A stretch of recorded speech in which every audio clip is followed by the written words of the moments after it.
کام ہے، ایک تو رمضان کی وجہ سے اور دوسرا جمعہ الوداع کی وجہ سے۔ انشاءاللہ آج الوداع رمضان کی آخری میں کل بھی الوداع تھا، لیکن ایک چانس تھا شاید روزہ بنے نہ بنے، کچھ پتہ نہیں لگ رہا تھا، 1% ویزیبلٹی تھی عموم کی، لیکن ابھی کوئی چانس نہیں کنفرم ہے کہ کل عید ہی ہے۔ اس لیے آخری لمحات ہیں اس میں محفل میں، جس سے ہو سکے کوئی مجبوری نہیں تو ضرور شرکت فرمائیں اور رمضان کو الوداع کہیں۔ انشاءاللہ درس ہوگا، اس کے بعد نعت خوانی ہوگی، پھر انشاءاللہ الوداع کا کلام سنیں گے، مل کے پڑھیں گے انشاءاللہ۔ الحمدللہ رب العالمین والصلاۃ والسلام علی سید المرسلین، اما بعد اعوذ باللہ من الشیطان الرجیم، بسم اللہ الرحمن الرحیم۔ الصلاۃ والسلام علیک یا رسول اللہ وعلی آلک واصحابک یا حبیب اللہ، الصلاۃ والسلام علیک یا نبی اللہ وعلی آلک واصحابک یا نور اللہ، نویت سنت الاعتکاف۔ فرمانے آخری نبی صلی اللہ علیہ وآلہ وسلم، تم جہاں بھی ہو اس پر درود پڑھو، تمہارا درود مجھ تک پہنچتا ہے۔ صلو علی الحبیب صلی اللہ تعالی علی محمد صلی اللہ علیہ وآلہ وسلم۔ آج جمعے میں بھی ہم نے عبادت کے حوالے سے سنا تھا کہ ہمیں پیدا ہی عبادت کے لیے کیا گیا ہے، اس لیے ہمیں اصل مقصد کی طرف توجہ رکھنی چاہیے کہ ہمیں عبادت کرنی چاہیے۔ وما خلقت الجن والانس الا لیعبدون، جن اور انسان عبادت کے لیے ہی پیدا ہوئے ہیں۔ اس اصل مقصد سے ہم ہٹ جاتے ہیں، دیگر ہر کام کی طرف توجہ ہوتی ہے اور اصل مقصد سے شیطان توجہ ہٹا دیتا ہے۔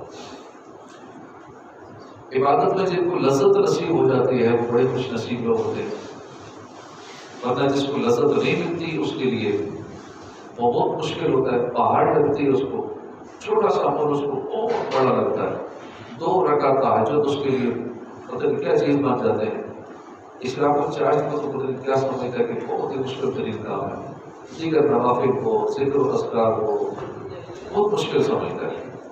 لیکن جن کو لذت نصیب ہوئی، حضرت جابر فرماتے ہیں کہ ایک مرتبہ اللہ کے پیارے نبی رسول ہاشمی صلی اللہ علیہ وسلم کے ساتھ کسی غزوہ میں گئے، واپسی پر ہم پہاڑی علاقے میں پہنچے، حضور نے وہیں قیام کا حکم فرمایا، سب صحابہ کرام آرام کی خاطر وہاں ٹھہر گئے۔ اللہ کے حبیب نے فرمایا آج کون پہرا دے گا؟ ایک مہاجر اور ایک انصاری کھڑے ہوئے، عرض کہ یا رسول اللہ یہ سعادت تو ہم حاصل کرنا چاہتے ہیں، ہمیں قبول فرما لیجیے۔ حضور نے اجازت عطا فرمائی، چنانچہ دونوں صحابی پہرا دینے کے لیے تیار ہو گئے۔ دونوں نے آپس میں مشورہ کیا کہ آدھی رات ایک پہرا دے گا، دوسرا سوئے گا، پھر بقیہ آدھی رات دوسرا دے گا، پہلا سوئے گا۔ بس پہلی آدھی رات مہاجر صحابی نے آرام کیا، انصاری صحابی پہرا دینے لگے۔ کچھ دیر گزری تو اس انصاری صحابی نے نماز شروع کر دی اور سورہ کہف کی تلاوت کرنے لگے۔ اسی دوران اچانک دشمن کے ایک شخص نے تیر برسانے شروع کر دیے، پہاڑی پر چڑھ کر تیر برسائے۔ دشمن نے پہلا تیر جو چلایا وہ انصاری صحابی کے جسم میں پیوست ہو گیا۔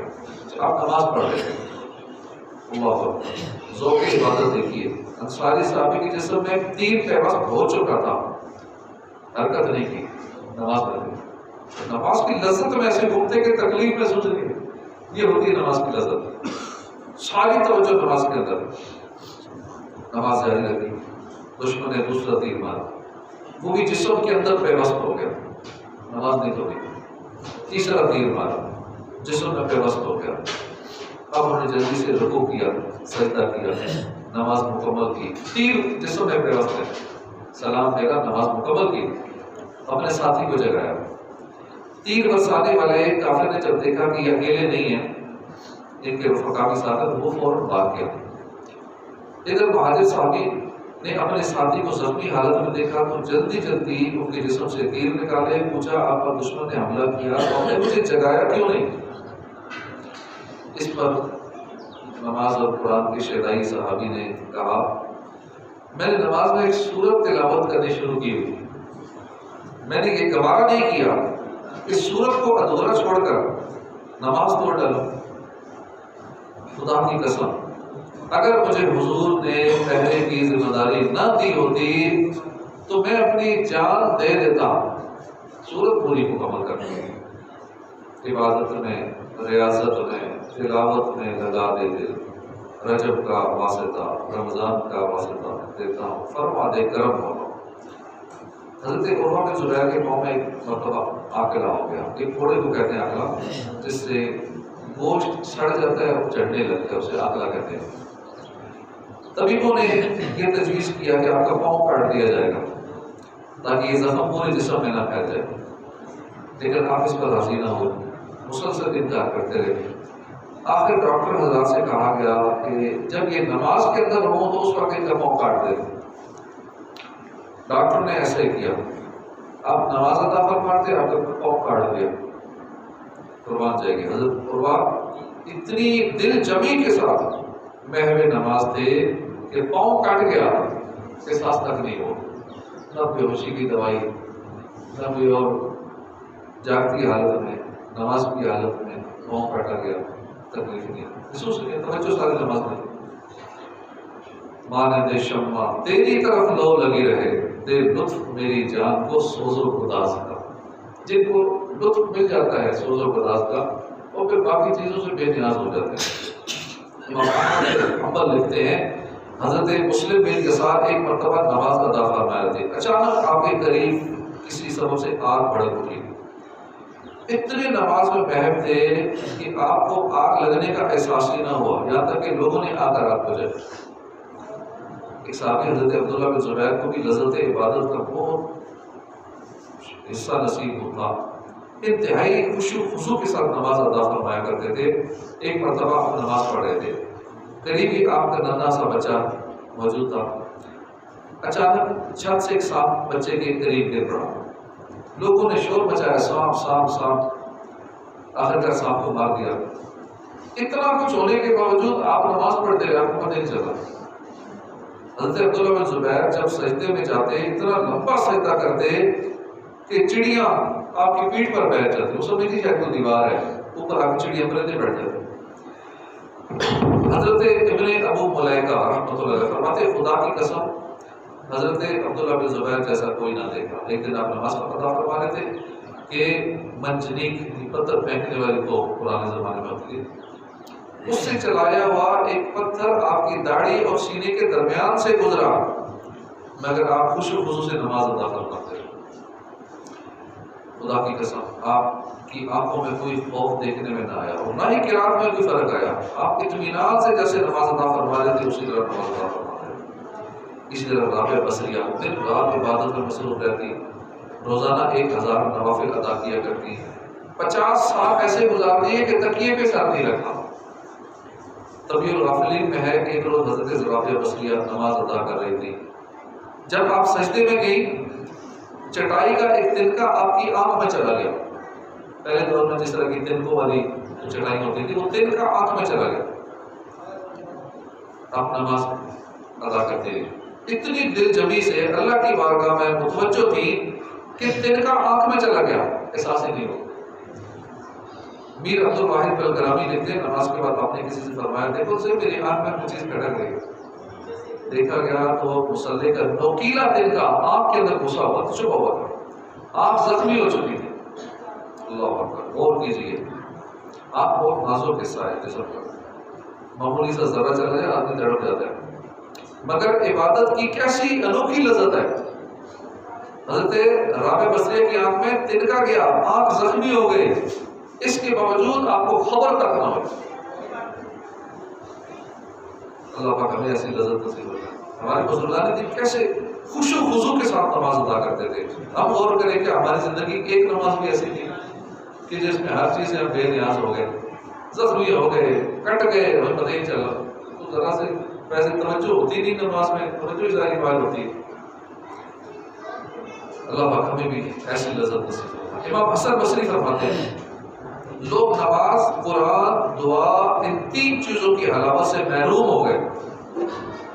اگر ان تینوں چیزوں کی حلاوت محسوس ہو جائے، نصیب ہو جائے، اللہ کا شکر ادا کرو۔ اگر لوگوں کی یہ نہ مل سکے تو جان لو کہ ان پر بلائی کے دروازے بند کر دیے گئے۔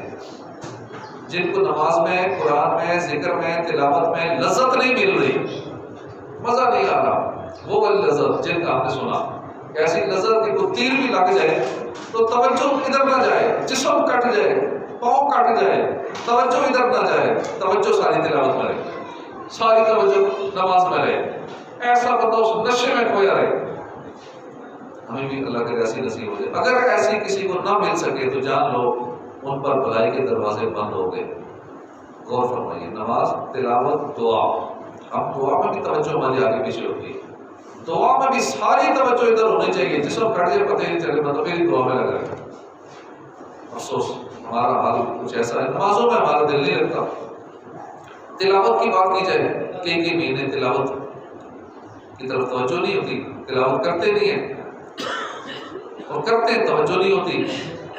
ہاں ایک دعا ہے کہ ہم نمازوں کے بعد مانگ لیتے ہیں، وہ بھی کیسی مانگتے ہیں، ہماری دعا کا انداز کیسا ہوتا ہے، توجہ کہاں ہوتی ہے، خضوع کتنا ہوتا ہے، یہ سب چیزیں غور کرا ہے۔ نہایت افسوس کی بات ہے کہ ہم عبادت سے، زندگی کے اصل مقصد سے دور ہوئے، نمازوں کا شوق کم ہوا، دعا مانگنے کا رجحان کم سے کم ہوتا گیا، ہم نے قرآن کو الماری میں سجا کے ادب سے رکھ دیا، تلاوت کر کے دلوں کا زخم دور نہ کیا، ہمارے حالات بگڑتے چلے گئے۔ آج ہمارا معاشرہ تباہی کی طرف جا رہا ہے، گھروں میں لڑائی جھگڑے ہیں، سکون نہیں ہے، کاروباری مسائل ہیں، دلوں کی بے چینی ہے، محبتیں آپس کی دم توڑ چکی ہیں، احترام کم سے کم ہوتا جا رہا ہے، معاشرے میں پریشانیاں بڑھتی جا رہی ہیں۔ یہ سب کیا ہے؟ یہ اپنے مقصد سے منہ موڑنے کا نتیجہ ہے، یہ عبادت سے دوری کا اثر ہے۔ گھروں میں لڑائیاں، ناچاکیاں، بے سکونیاں، منتشر ذہن، ہر چیز زندگی کا نظام درم برم، یہ سب اسی لیے ہے۔ میاں بیوی کے جھگڑے، ساس بہو میں جھگڑے، بہن بھائیوں کے آپس کے جھگڑے، یہ سارے اسی لیے ہیں کہ آپ عبادت سے دور ہو گئے، سارے عبادت میں لگ جائیں۔ آپ تصور کریں نا، گھر میں 10 افراد ہیں، سب کو عبادت ہی کی فکر ہے، کبھی میں نے نماز پڑھنی ہے، میں نے کبھی نوافل پڑھنے ہیں، میرا بھی ذکر و درود رہتا ہے، میرا بھی یہ رہتا ہے، میں تو میری عوامل رہتی ہے، عشاء کے بعد میں نے درود پاک پڑھنا ہے، رات کو سورہ ملک پڑھنی ہے، پھر ذکر کرنا ہے، پھر یہ پڑھنا ہے، یہ پڑھنا ہے، تصور مدینہ میں سو جانا ہے، اٹھنا ہے، تہجد پڑھنی ہے، پھر فجر پڑھنی ہے، پھر لڑائی کا ٹائم ہی نہیں ملے گا، فضولیات کا، غیبتوں کا، لڑائی جھگڑے کا، دل آزاریوں کا، گناہوں والی باتوں کا اور گناہوں کا وقت ہی نہیں ملے گا۔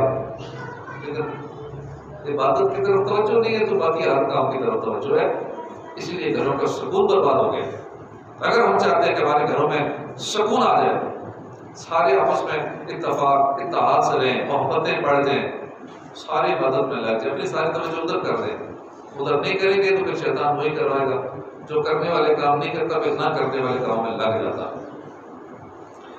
عبادت میں گزرے میری زندگانی، کرم ہو کرم یا خدا یا الہی، دے شوق تلاوت دے ذوق عبادت، رہوں باوضو میں صدا یا الہی۔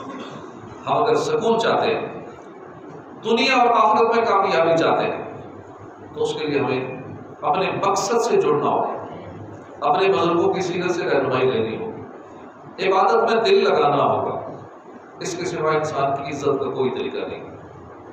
اعلیٰ حضرت کے والد صاحب فرماتے ہیں، مولانا نقی علی خان رحمۃ اللہ، تمام کمالات کی اصل عبادت ہے اور انسان کی اصل عزت اللہ کی بارگاہ میں سر جھکانے ہے۔ من کان یرید العزت فللہ العزت جمیع، جسے عزت کی چاہ ہو تو عزت تو ساری اللہ کے ہاتھ میں۔ اس آیت کی تفسیر میں حضرت قتادہ فرماتے ہیں کہ جو عزت چاہے اس کو اللہ کی اطاعت میں طلب کرے۔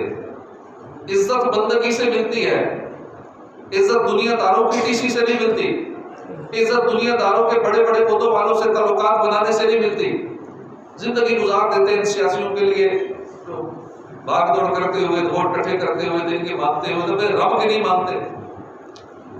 جہاں سے عزت ملنی ہے، جہاں سے سارے کام ہونے ہیں، ادھر توجہ نہیں ہے۔ باقی ہر طرف ادھر تعلق ہونا چاہیے، ادھر بھی ہونا چاہیے، اس بڑے سے بھی ہونا چاہیے، اس ایم ایل اے سے بھی ہونا چاہیے، اس جنرل صاحب سے بھی ہونا چاہیے، چیف صاحب سے بھی ہونا چاہیے، فلاں جج سے بھی ہونا چاہیے، چیف جسٹس سے بھی ہونا چاہیے، تھوڑا ڈاکٹروں سے بھی ہونا چاہیے، گنڈوں سے بھی ہونا چاہیے۔ ادھر ہر طرح کے لوگوں کی ضرورت پڑتی ہے بھائی، جدھر ہونا چاہیے ادھر کر لو، ان سب سے جان چھوٹ جائے گی۔ ہم رب سے نہیں ڈرتے، اسی لیے سب سے ڈرتے ہیں۔ جہاں سے عزت ملنی ہے ادھر توجہ نہیں ہے، اب عزتیں ڈھونڈنے کے لیے باقی سارے دنیا میں سارے طریقے استعمال کر رہے ہیں۔ پیسہ آئے گا تو عزت آئے گی، عہدہ ملے گا تو عزت آئے گی، شہرت مل جائے گی تو عزت آئے گی، میں یوٹیوب پہ اتنے میرے سبسکرائبر ہو جائیں گے، 10 لاکھ 20 لاکھ 1 کروڑ سبسکرائبر، پھر عزت ملے گی معاشرے میں، دنیا جانتی ہوگی، ہر ملک میں میرے اتنے چاہنے والے ہوں گے، پھر عزت ملے گی۔ اچھی خاصی تعداد اسی کام میں لگی ہوئی، شاید کروڑوں میں ہوں گے جو سوشل میڈیا کے ذریعے اپنے لائکس، سبسکرائبر، فالوورز یہ بڑھانے کے لیے لگے ہوئے ہیں کہ شاید زیادہ ہو جائیں گے تو پھر عزت ملے گی، پیسہ بھی آئے گا۔ تو عزت اللہ کے ہاتھ میں ہے، جس سے عزت چاہیے اللہ کی بندگی شروع کر دے۔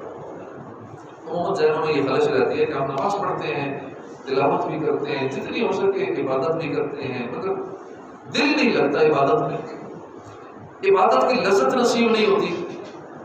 اس تعلق سے سب سے پہلی بات ذہن نشین یہ رکھیے کہ عبادت میں دل لگنا، خوشو خضوع کا حاصل ہونا، عبادت کی لذت نصیب ہونا، یہ اللہ کی بہت بڑی نعمت ہے۔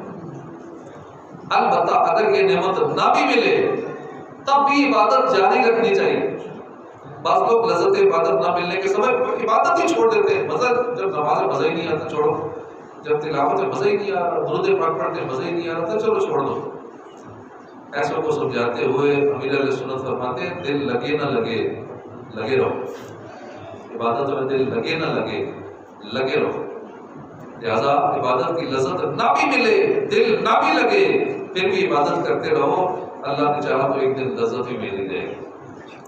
یاد رکھیں ہمارا نفس مومن یہ عادی نہیں ہے عبادت کا، اس لیے ابتدا میں عبادت مشکل لگتی ہے، عبادت میں دل نہیں لگتا، اکتاہٹ ہوتی ہے، دل دنیاوی کاموں میں لگا رہتا ہے۔ تو ایسی صورت میں چاہیے کہ بندہ نفس پہ عبادت کا بوجھ ڈالے، زبردستی بوجھ ڈالے، کرتا رہے، ایک دن ایسا آئے گا کہ نفس عادی ہو جائے گا، پھر عبادت میں لذت پیدا ہو جائے گی۔ قرآن پاک میں ہے نا کہ جو اچھا کام کرے مرد ہو یا عورت ہو، وہ مسلمان تو ضرور ہم اسے ایک اچھی زندگی جلائیں گے۔ اس آیت میں بتایا گیا کہ جو مسلمان مرد یا عورت نیک اعمال کرے اللہ پاک اسے اچھی پاکیزہ زندگی عطا فرمائے گا۔ تفسیر خازن ہے کہ قول کے مطابق اسے اچھی زندگی سے مراد ہے کہ عبادت کی لذت عطا فرمائے گا، ایسی لذت ملے گی اسے پھر نہ دولت کی خواہش رہتی ہے، نہ شہرت کی خواہش رہتی ہے، نہ اسے کسی منصب کی خواہش رہتی ہے، اسے لذت کی سب کچھ اسے مل جاتا ہے۔ جس سکون کے لیے دنیا گھوم رہی ہے، بھاگ رہی ہے، در بدر کی ٹھوکریں کھا رہی ہے، کبھی اس در کبھی اس کے در، کبھی در بدر، تو وہ کہتے ہیں نا کہ وہ در دردی اس در در نالوں در بڑھ جا ایک دردہ، در دردی اس در در نالوں در بڑھ جا ایک دردہ، پاگل کتا کیوں اپنے در بڑھ بختہ والا، ایک در کے ہو جائیں بیڑا پار ہو جائے۔ عبادت کی اگر ہم لذت چاہتے ہیں تو فرائض کی ادائیگی کے ساتھ ساتھ نوافل کی کثرت کرنی ہوگی، نفل نمازیں پڑھنی ہوگی، نفل روزے رکھنے ہوں گے، نفل صدقہ و خیرات کریں، اس کی برکت سے عبادت کی لذت نصیب ہو۔ حدیث قدسی ہے، اللہ پاک فرماتا ہے بندہ نوافل کے ذریعے میرے قرب حاصل کرتا ہے، یہاں تک کہ میں اسے اپنا محبوب بنا لیتا ہوں۔ نوافل کی کثرت سے اللہ کی محبت نصیب ہوتی ہے، اور ظاہر اللہ کی محبت ملے گی تو دل اللہ کی طرف متوجہ ہو جائے گا، ادھر ہی متوجہ رہے گا۔ دل اللہ کی طرف متوجہ رہے گا تو اللہ کی عبادت میں لذت نصیب ہوگی۔ محبت میں اپنی گما یا الہی، نہ پاؤں میں اپنا پتہ یا الہی۔ یہ سنت یہ جو کلام لکھا ہے تو ایسے ہی نہیں لکھا، محبت میں اپنی گما یا الہی، اپنا پتہ ہی نہ ہو، نہ پاؤں میں اپنا پتہ یا الہی، رہوں مست و بے خود میں تیری بلا میں، بلا جام ایسا پلا یا الہی۔ فقیہ اللہ سمرقندی لکھتے ہیں کہ بندہ اس وقت تک عبادت کی لذت حاصل نہیں کر سکتا جب تک یہ 4 کام نہ کر لے۔ پہلا کام، عبادت اچھی نیت سے شروع کرے، ہر عبادت سے پہلے اچھی نیت کر لیں۔ دوسرا، عبادت کی توفیق ملی، یہ اللہ کی نعمت ہے، اس پر نگاہ رکھے، یہ نہ کرے میں نے بڑا کمال کر دیا، میں نماز پڑھتا ہوں، یہ میرا کمال ہے، میں بڑا نیک آدمی ہوں۔ نہیں، اللہ کا کرم ہے، یہ اس نے مجھے توفیق دی ہے، اس پر نگاہ رکھے، یہ اللہ کی نعمت ہے۔ خشیت رکھ کر عبادت کرے، یعنی دل میں خوف رکھ کے عبادت کرے، اول سے آخر تک اخلاص اپنائے، ریاکاری نہ کرے، کیونکہ جو بندہ اچھی نیت سے عبادت شروع کرتا ہے نا، وہ جان لیتا ہے کہ اس کی اس نیکی کی توفیق مجھے اللہ ہی نے بخشی ہے۔ جب بندہ اللہ کی نعمت پر نگاہ رکھتا ہے تو شکر گزار رہتا ہے، بس شکر کی برکت سے نعمت میں اضافہ ہو جاتا ہے۔ جب بندہ خشیت کے ساتھ عبادت کرتا ہے تو اس کے لیے ثواب واجب ہو جاتا ہے، ثواب لازم کر دیا جاتا ہے۔ عبادت کرنے کا دنیا میں اجر اور ثواب یہی ہے کہ بندے کو عبادت میں لذت ملتی ہے۔ دنیا میں یہ اجر ہے عبادت کا کہ اسے لذت ملتی ہے، استقامت ملتی ہے، کنٹینیوٹی ملتی ہے، بندہ کرتا رہتا ہے۔ اور جب بندہ عبادت کو پورے اخلاص کے ساتھ مکمل کرتا ہے، اللہ پاک اس کا عمل قبول فرما لیتا ہے۔ عمل کے قبول ہو جانے کی علامت یہ ہے اسے مزید اعلیٰ نیکی کی توفیق مل جاتی ہے۔ یہ عمل کے قبول ہونے کی علامت ہے کہ بندہ اس سے بڑھ کے مزید اور نیکی کرتا ہے۔ تو عبادت میں لذت نصیب نہ ہونے کا سب سے اہم بنیادی سبب ہے دل کی سختی۔ اگر دل کی نرمی نصیب ہو جائے تو انشاءاللہ عبادت کی لذت خود ہی مل جائے گی۔ لہٰذا جو عبادت کی لذت چاہتا ہے اسے چاہیے کہ اپنا دل نرم کرے، ایسے عمل کرے جس سے دل نرم ہوتا ہے، کیونکہ ہر وہ کام جو دل کی نرمی کا ذریعہ ہے وہ کرے، اس کی برکت سے عبادت کی لذت بھی نصیب ہوگی۔ اور جن سے دل سخت ہوتا ہے وہ سارے کام چھوڑ دے۔ مثال کے طور پہ گناہ کرنے سے دل سخت ہوتا ہے، جب دل سخت ہوگا عبادت کی لذت نہیں ملے گی۔ توبہ کی برکت سے دل نرم ہوتا ہے، لہٰذا ہر بندہ گناہ سے توبہ کرتا رہے، اسے عبادت کی لذت ملنا جو شروع ہو جائے گی۔ جو توبہ نہیں کرتا اسے عبادت کی لذت نہیں ملے گی۔ ایک مرتبہ حضرت وہیب بن ورد کی خدمت میں عرض کی گئی کہ جو بندہ اللہ کی نافرمانی کرے کیا اسے عبادت کی لذت نہیں ملتی؟ فرمایا ہاں، جو گناہ کرتا ہے اسے بھی لذت نہیں ملتی، جو گناہ کا ارادہ کرے وہ بھی عبادت کی لذت سے محروم ہو جاتا ہے۔ خالی ارادہ کرے کہ میں یہ گناہ کروں گا، اس کی بھی عبادت کی لذت ختم ہو جاتی ہے۔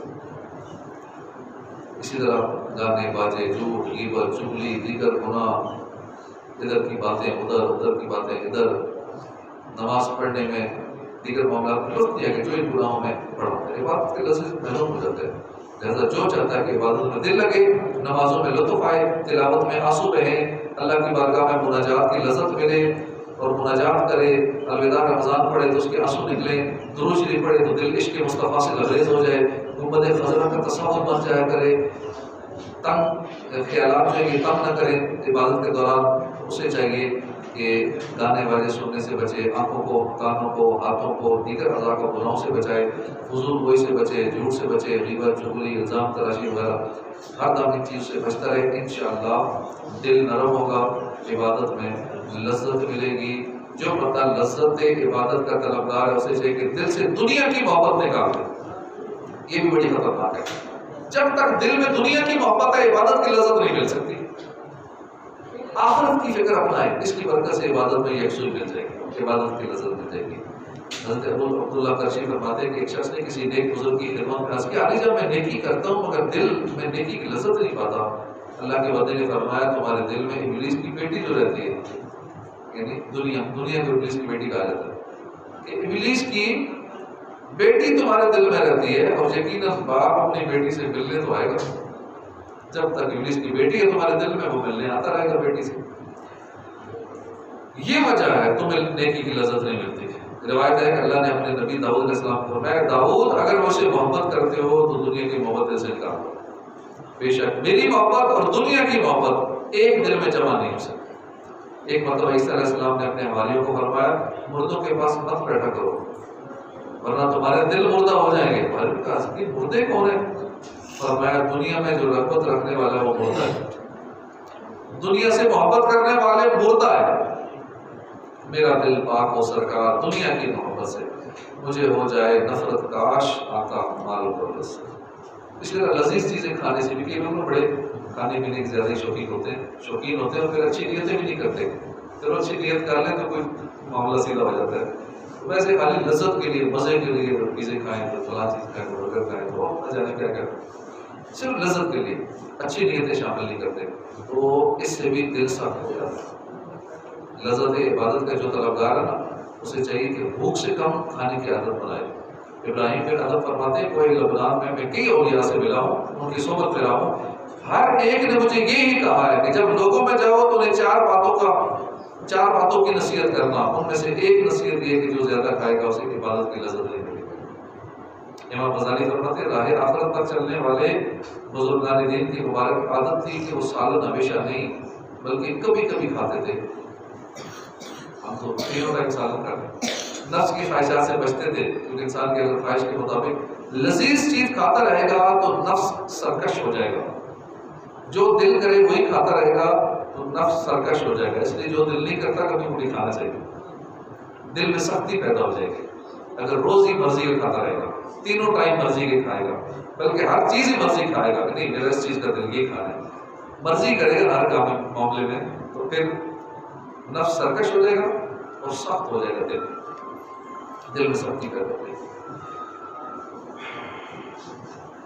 احمد بن حنبل رحمۃ اللہ فرماتے میں 50 سال تک عبادت کرتا رہا. میں نے 3 چیزوں کو چھوڑا تو عبادت کی لذت مل گئی مجھے. میں نے لوگوں کی رضا کو چھوڑ دی. لوگ کیا کہیں گے میں نے اس کام کو چھوڑ دیا کہ میرا اللہ اس میں راضی ہے یا نہیں بس میں نے یہ ذہن بنا دیا. دوسری بات میں نے فاسقوں کی صحبت کو چھوڑ دیا جو اعلانیہ گناہ کرتے ہیں فاسق کرتے ہیں. میں نے نیک لوگوں کی صحبت اختیار مجھے عبادت میں لذت مل گئی. میں نے دنیا کی لذتوں کو چھوڑ دیا مجھے عبادت کی لذت مل گئی. آخرت کی لذت میں کامیاب ہو. عبادت میں لذت پانے کا ایک بہترین طریقہ اللہ والوں کی صحبت نیک لوگوں کی صحبت میں بیٹھے. اللہ میں توفیق عطا فرمائے. حضرت جعفر بن سلیمان فرماتے ہیں میں جب کبھی اپنے دل میں سختی پاتا ہوں تو صبح سویرے حضرت محمد بن واسع کی خدمت میں حاضر ہو جاتا ہوں. اس کی برکت سے مجھے فائدہ پہنچتا ہے. کیوں کوشش کرتا رہے بندہ اللہ والوں کی صحبت میں بیٹھے. میاں شیر محمد شہد پوری پاکستان کے مشہور اولیاء میں سے ایک مرتبہ آپ کی مرید نے آپ کی خدمت میں عرض کیا علی جب میرا ایک بیٹا ہے فتح محمد میں نے بڑے شوق سے حفظ کرایا اس کو مگر نماز نہیں پڑھتا. آپ نے فرمایا اسے ہمارے پاس لے آنا. چنانچہ مرید 2 دن کے بعد اپنے بیٹے کو ساتھ لے کر حاضر ہو گیا. اس کے حضور یہ فتح محمد حاضر ہے. میاں شیر محمد صاحب رحمۃ اللہ علیہ نے بڑے پیار سے پوچھا فتح محمد نماز کیوں نہیں پڑھتے؟ عرض کی میرا نماز میں دل نہیں لگتا. اگر نماز پڑھوانی ہے تو دل لگا دو. میاں شیر محمد رحمۃ اللہ علیہ چٹائی پر لیٹے ہوئے تھے. فتح محمد کی بات سن کر خوش ہو گئے. جوش میں اٹھ بیٹھے اور کلمے کی انگلی سے ان کے دل کی طرف اشارہ کر کے فرمایا جاؤ اب دل لگے گا. بس اللہ کے ولی کا یہ کہنا تھا. اب فتح محمد کی یہ کیفیت ہو گئی کہ ظہر کی نماز شروع کرتا اثر ہو جاتی اثر تک ظہری پوری نہ ہوتی. عشاء کی نیت مانگتا تو فجر بیچ میں ہو جاتے پھر ایسی نماز ہوتی. طیبہ سے منگائی جاتی ہے سینوں میں چھپائی جاتی ہے. توحید کی میں پیالوں سے نہیں نظروں سے پلائی جاتی ہے. اللہ والوں کی نظر پڑ جائے اشارہ ہو جائے توجہ ہو جائے کام ہو جائے. عبادت کی لذت حاصل کرنی ہے تو نیک لوگوں کی صحبت اختیار کریں. اللہ والوں کو سنیں دیکھیں. امیر اہل سنت کی زیارت کریں. لائیو مدنی مذاکرہ دیکھیں. نگاہ مرد مومن سے بدل جاتی ہیں تقدیریں. اللہ پاک ہمیں عبادت کا شوق نصیب فرمائے. آمین بجاہ النبی الامین صلی اللہ تعالی علیہ وآلہ